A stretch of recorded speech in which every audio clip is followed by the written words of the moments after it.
Well, we begin in Moscow, where the heart of the Russian capital's financial district has been hit by drone strikes. It happened early on Sunday morning. Now, one person was injured in the blast. No other injuries or deaths have been reported. Part of the facade of a 50-story skyscraper, though, was damaged. Well, this is the first attack to hit Moscow's financial district, which houses Russia's top companies. It's also the first time that drones have targeted this particular area of the city. The mayor has blamed Ukraine.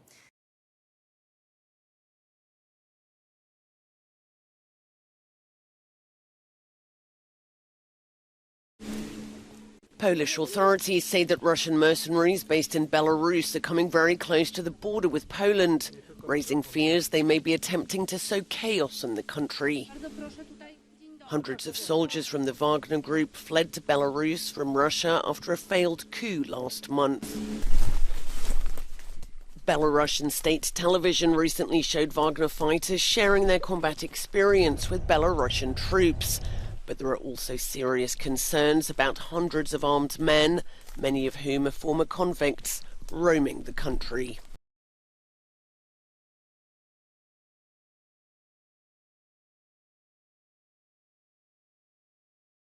Tonight, a strong warning from U.S. Secretary of State Antony Blinken to the Nigerian military leaders behind a coup to oust the country's democratically elected president. Our economic and security partnership with Niger, which is significant, hundreds of millions of dollars, depends on the continuation of the democratic governance and constitutional order that has been disrupted. The head of Niger's elite Presidential National Guard declared himself the country's new leader 2 days after his forces detained President Mohamed Bazoum, who remains alive inside his residence. The U.S. government has not designated this a coup, a label that would halt more than $400 million of U.S. aid, along with some U.S. military support.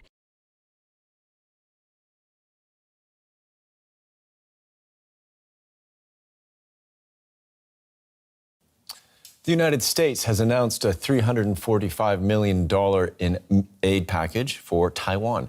It's the first major package from the Biden administration, drawing on stockpiles of its own weapons for Taiwan. The U.S. will send air defense systems, firearms, and missiles. The package also includes training for the Taiwanese military.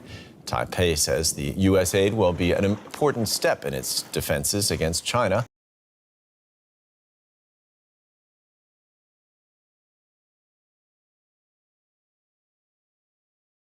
In pristine Whitsunday waters bobs the wreckage of a MRH-90 Taipan. The military aircraft crashed into waters off Hamilton Island around 11 last night with 4 on board. The aircrew, all from Sydney, are based at the Holsworthy Army Barracks. They were flying in formation with an American Black Hawk as part of a training exercise when they ditched into the sea. A search and rescue mission immediately launched. The 4 crew were taking part in Talisman Sabre, a bilateral training exercise with the United States.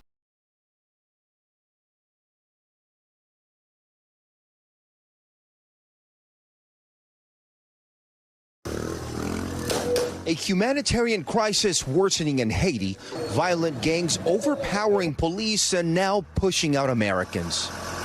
The U.S. State Department now ordering all U.S. government employees, non-emergency personnel, and their families to leave the country, citing the kidnapping, crime, civil unrest, and poor health infrastructure. The order following a travel advisory from the U.S. Embassy in Haiti on Thursday, advising all U.S. nationals to leave the country immediately due to escalating clashes between gangs and police in Port-au-Prince. According to a UN report, gangs control almost 80% of the capital and have already forced more than 165,000 Haitians to flee their homes.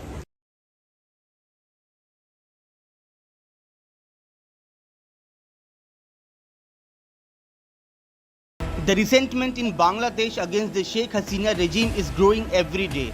As general elections next year looms large, people are vociferately expressing their anguish.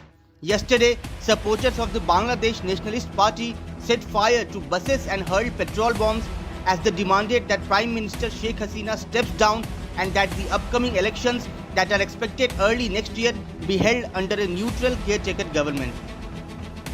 Bangladesh police had to fire rubber bullets and tear gas at stone-throwing opposition party supporters blocking major roads in the capital Dhaka to demand the Prime Minister's resignation.